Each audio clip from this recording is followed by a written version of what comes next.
Good morning. So today's topic is shaper, slaughter and planner. So ఇది మనం తీసుకున్న మన ప్రొడక్షన్ టెక్నాలజీ సబ్జెక్ట్లో ఇది థర్డ్ యూనిట్ అని. సో ఈ యూనిట్ నుంచి మనకి వెయిటేజ్ ఎంత కవర్ అవుతుందంటే 2 షార్ట్స్ అండ్ 1 ఎస్సే కవర్ అవుతుంది.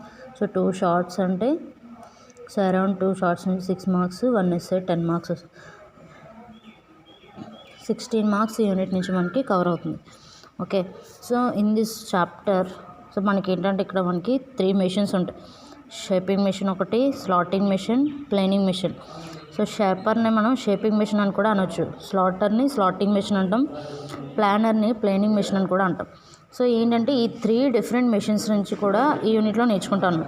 సో జనరల్గా ఇప్పుడు ప్రొడక్షన్ లైట్స్ చాప్టర్కి వచ్చేటప్పటికి ఏంటి, ప్రొడక్షన్ లైట్స్లో అంటే దాంట్లో ఉన్న క్యాప్షన్ లేదు, టర్రెట్ లేదు కానీ, లేదా ఆటోమేటిక్ లేదు, సెమీ ఆటోమేటిక్ ఆర్ కాపీయింగ్ లేదు.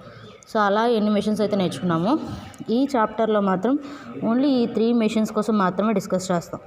ఈ 3 మెషిన్స్ వాటి యొక్క వర్కింగ్ ప్రిన్సిపల్స్ ఏంటి, కన్స్ట్రక్షనల్ డీటెయిల్స్ ఏంటి, లేదా దీంట్లో యూజ్ చేసే వర్క్ హోల్డింగ్ ఏంటి, దీంట్లో వర్క్ హోల్డింగ్ డివైసెస్ ఏంటి, సో లేదంటే షాపర్ మీద చేసే మన ఆపరేషన్స్ ఏంటి. సో ఇలాంటి డీటెయిల్స్ అన్నీ కూడా ఈ చాప్టర్లో కవర్ చేస్తాము. సో దీంట్లో మన ఫస్ట్ కాన్సెప్ట్ ఏంటి అంటే షాపర్. సో ఇది మన ఫస్ట్ టాపిక్. సో ఈ షాపర్ యూనిట్లో దాని మెయిన్ వర్కింగ్ ప్రిన్సిపల్ ఏంటి, కన్స్ట్రక్షనల్ డీటెయిల్స్ ఏంటి, వర్క్ హోల్డింగ్ డివైస్ ఏంటి, లేదా ఈ మెషిన్ మీద చేసే ఆపరేషన్స్ ఏంటి, సో ఇవన్నీ కూడా దీంట్లో మనం నేర్చుకుంటాం అనమాట షాపర్లో. So mainly the principle of shaper అంటే చూద్దాం. So what is the working principle of a shaper? Shaper working ప్రిన్సిపల్కి వచ్చేటప్పుడు ఏంటంటే దీంట్లో మనం యూజ్ చేసే జనరల్గా లేత్ మెషిన్ తీసుకుంటే లేత్ మెషిన్లో వర్క్ పీస్కి మనం రోటరీ మోషన్ ఇస్తున్నాం, కటింగ్ టూల్కి లీనియర్గా ఫీడింగ్ ఇస్తున్నాం. But in case of shaper work పీస్ని మనం ఏంటంటే కాన్స్టెంట్ చేస్తున్నాం. సో వర్క్ పీస్లో ఎటువంటి మూమెంట్ ఉండదు ఎప్పుడు, until cutting action will be done. Cutting action జరుగుతున్నంతసేపు కూడా వర్క్ పీస్ అనేది కాన్స్టెంట్గా ఉంటుంది. సో మనం కటింగ్ టూల్కి ఇచ్చే మూమెంట్ ఏంటంటే దీనికి మనం రెసిప్రొకేటింగ్ మూమెంట్ ఇస్తాం. సో రెసిప్రొకేషన్ అంటే ఏంటి, సో రెసిప్రొకేటింగ్ మూమెంట్ అంటే ఏంటంటే ఇలా లీనియర్గా మూవ్ అయ్యే మూమెంట్ని ఏమంటాం అంటే రెసిప్రొకేటింగ్ మూమెంట్ అంట. So what is the principle of a shaper? Principle ఏంటంటే సో మనం తీసుకున్న కటింగ్ టూల్కి రెసిప్రొకేటింగ్ మూమెంట్ ఇచ్చి వర్క్ పీస్ని కాన్స్టెంట్ చేస్తాం. సో అప్పుడు ఎప్పుడైతే ఎక్సెస్ మెటీరియల్ రిమూవ్ అయిపోయిందో సో మనం ఏం చేస్తున్నాం, మళ్ళీ అప్పుడు కటింగ్ టూల్కి వర్క్ పీస్కి లీనియర్ మూమెంట్ ఇస్తాం. బట్ కటింగ్ టూల్కి మాత్రం ఎప్పుడూ కూడా రెసిప్రొకేటింగ్ మోషన్. జస్ట్ చూడండి, ఒక వర్కింగ్ ప్రిన్సిపల్ డయాగ్రామ్ చూస్తే మీకు క్లియర్గా అర్థమవుతుంది. So this is the working principal diagram of a shaper. So ఈ షాపర్ మెషిన్లో మనం ఏం చెప్పుకుంటున్నాం, వర్క్ పీస్ని కాన్స్టెంట్గా పెట్టి కటింగ్ టూల్కి రెసిప్రొకేటింగ్ మోషన్ ఇస్తున్నాం. సో ఇది నేను తీసుకున్న ఇర్రెగ్యులర్ వర్క్ పీస్ అన్నమాట. సో అంటే ఇక్కడ వరకు ఆల్రెడీ ఫినిషింగ్ అయిపోయింది. సో ఇదంతా ఏంటంటే ఫ్లాట్ వర్క్ పీస్. సో ఇక్కడ ఇర్రెగ్యులారిటీస్ ఉన్నాయి. సో దీంట్లో వర్కింగ్ ప్రిన్సిపల్ అంటే ఏం చెప్పుకున్నాం, కటింగ్ టూల్కి లీనియర్ రెసిప్రొకేటింగ్ మోషన్ ఇవ్వాలి. So this is our cutting tool. So cutting tool ఏంటంటే ఈ డైరెక్షన్లో మూవ్ అవుతుంది. సో ఇది లీనియర్ మూమెంట్ అంటే రెసిప్రొకేటింగ్ మూమెంట్. సో ఎప్పుడైతే వర్క్ పీస్ కాన్స్టెంట్గా ప్లేస్ చేస్తాం, సో వర్క్ పీస్ని మనం దేని మీద ప్లేస్ చేస్తాం, టేబుల్ మీద మౌంట్ చేసుకుంటున్నాం, వర్క్ టేబుల్ అంటాం దాన్ని. సో ఇది టేబుల్. సో ఇది ఏంటంటే this is our required work piece.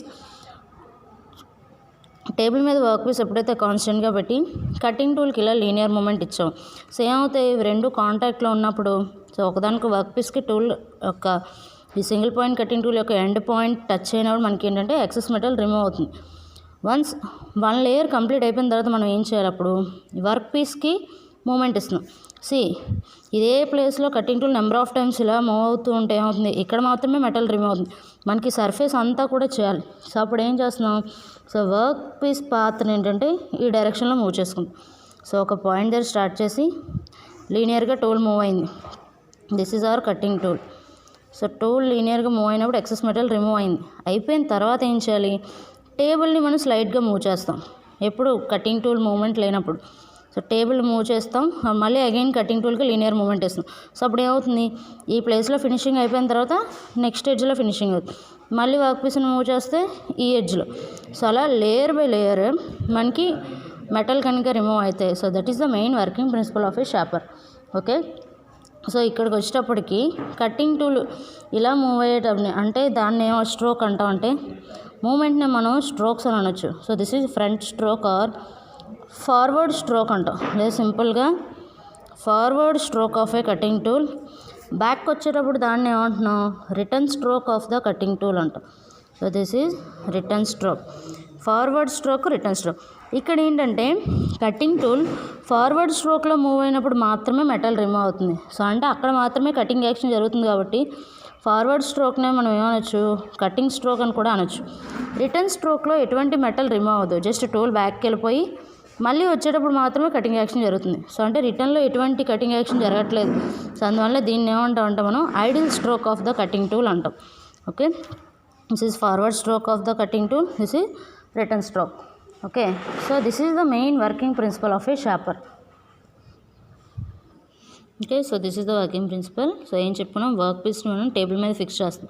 So and then the cutting tool will reciprocate over the job. So అంటే వర్క్ పీస్ మీద ఈ కటింగ్ టూల్ అనేది రెసిప్రోకేట్ అవుతుంది. సో టూల్ని తీసుకెళ్ళి మనం దేంట్లో హోల్డ్ చేస్తున్నాం అంటే tool holding device, and then so దాన్ని ర్యామ్లో ఫిట్ చేసుకుంటాం. Okay, so over the job by a ram. So ram అంటే లీనియర్గా మూవ్ అయ్యే ఏ కాంపోనెంట్ అయినా మనం ర్యామ్ అనొచ్చు. నెక్స్ట్ నా సో కటింగ్ టూల్ అనేది మెటల్ ఎప్పుడు రిమూవ్ చేస్తుంది, from the job during it's cutting stroke. So మనం చెప్పుకున్నాం ఇలా ఫార్వర్డ్ స్ట్రోక్లో మాత్రమే మనకి మెటల్ అనేది రిమూవ్ అవుతుంది. అందువల్ల దీన్ని ఏమంటున్నాం, కటింగ్ స్ట్రోక్ లేదా ఫార్వర్డ్ స్ట్రోక్ అంట. And the tool remains idle in the return stroke. So return stroke వచ్చేటప్పటికి ఎటువంటి మెటల్ రిమూవ్ అవ్వదు కాబట్టి దాన్ని ఏమంటున్నాం మనం, ఐడిల్ స్ట్రోక్ అని కూడా అనొచ్చు. సో ఇప్పుడు కటింగ్ టూల్ ఫీడింగ్ అనేది ఎలా ఇస్తున్నాం, feeding is obtained by moving the work table. So once ఒక లేయర్ అయిపోయిన తర్వాత టేబుల్ని ఇలా మూవ్ చేసుకుంటున్నాం. So this is nothing but the path of work. So work పీస్కి ఫీడింగ్ ఎలా ఇవ్వాలి అంటే, సో ఒక్కసారి వన్ లేయర్ కట్ అయిన తర్వాత ఫీడింగ్ ఇస్తున్నాం. Then feeding is obtained by moving the work table. అసలు షాపర్ యొక్క మెయిన్ ఫంక్షన్ ఏంటి, లేదంటే ఇది ఎక్కడెక్కడ యూజ్ చేస్తామో చూద్దాం. Okay, the main function of the shaper is to produce flat surface.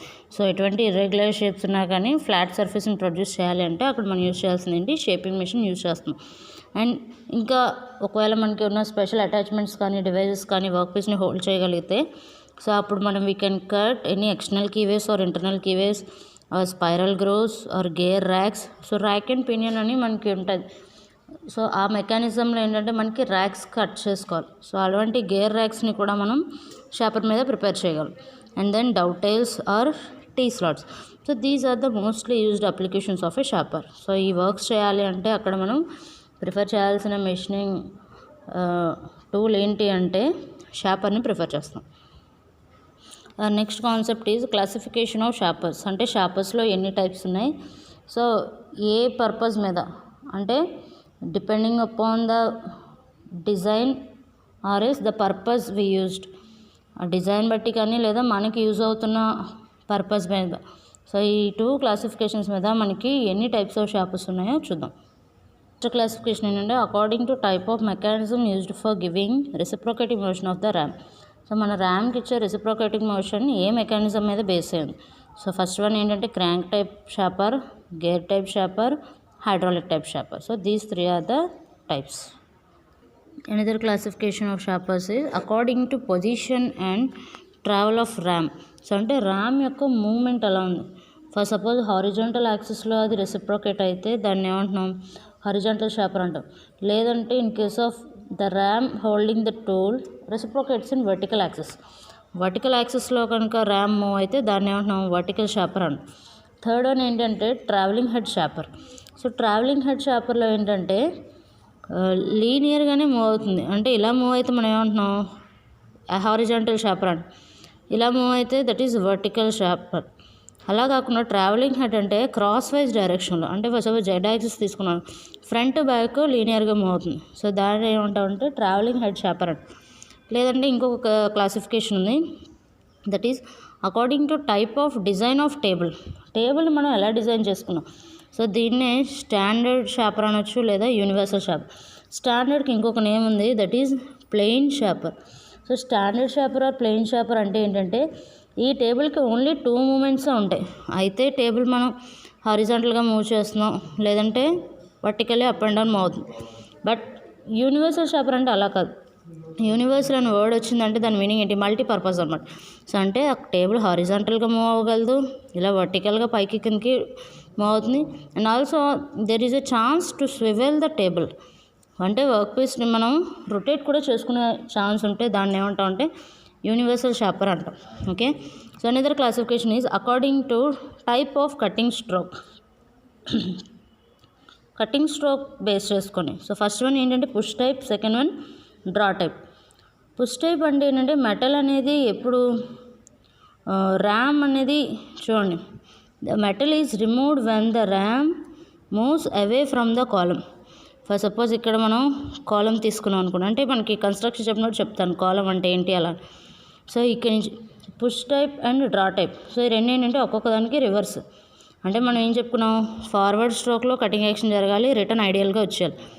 So అలా ఇప్పుడు ఏంటంటే మనం తీసుకున్న వర్క్ పీస్ని ఇలా వెళ్తున్నప్పుడు పుష్ చేసుకుంటూ ర్యామ్ ముందుకు మూవ్ అయింది అనుకోండి, కటింగ్ స్ట్రోక్ అప్పుడు జరిగితే దాన్ని పుష్ టైప్ అంటాం. డ్రా టైప్ అంటే ఇలా తీసుకున్నది కటింగ్ స్ట్రోక్ తీసుకొని రివర్స్ ఐడియల్గా వెళ్తుంది అనమాట. సో రెండు ఒకదానికొకటి reverse, push type shaper and draw type sharper.